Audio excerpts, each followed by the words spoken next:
Good evening, Madam Chairman. Good evening, members of the board. Thank you for being here. This is a long day, and honestly, I'm hitting my bedtime, so I'll do my best to be brief. I wanted to make 3 quick points tonight.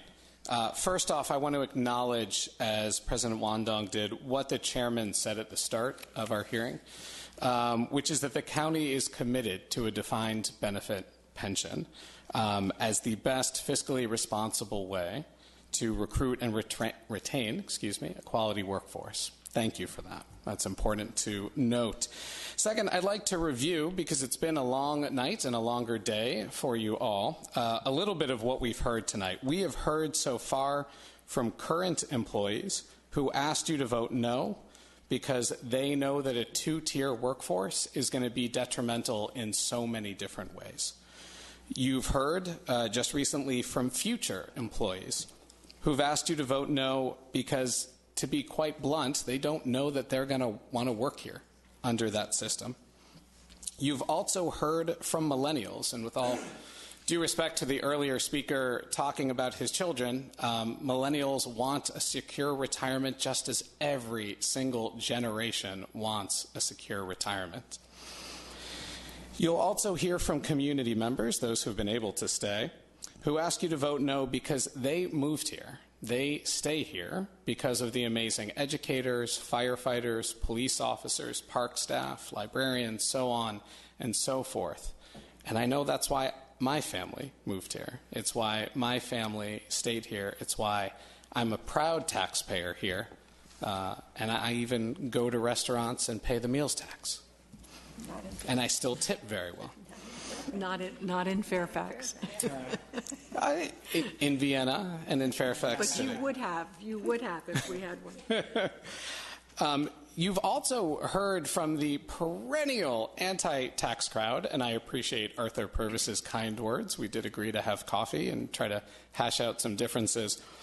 And you heard them tonight. I'm fairly confident say that they oppose the pensions because they all want to see raises for county employees. And if any of them are still here, I look forward to seeing you all in April at the budget hearing, when I hope you'll be just as strongly supporting raises then as you have been today. Most importantly, you've heard from your own actuarial staff. Right? You've heard that, and numbers can tell lots of different stories, but you've heard that our pensions are well funded.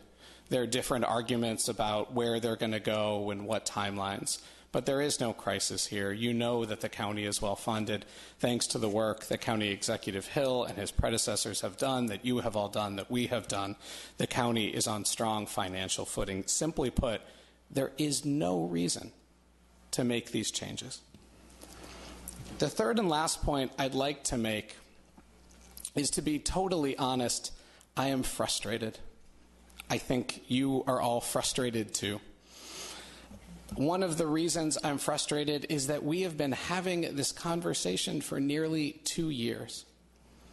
And what frustrates me about that is not that we've been having that conversation. People have come to this with the best of intentions and good ideas. What frustrates me is the conversation we haven't been having for the past 2 years.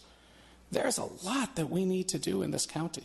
There is a lot that we care about. And with this conversation going on, what we've been missing is a more robust conversations on the thousands of county employees who don't have any kind of retirement security.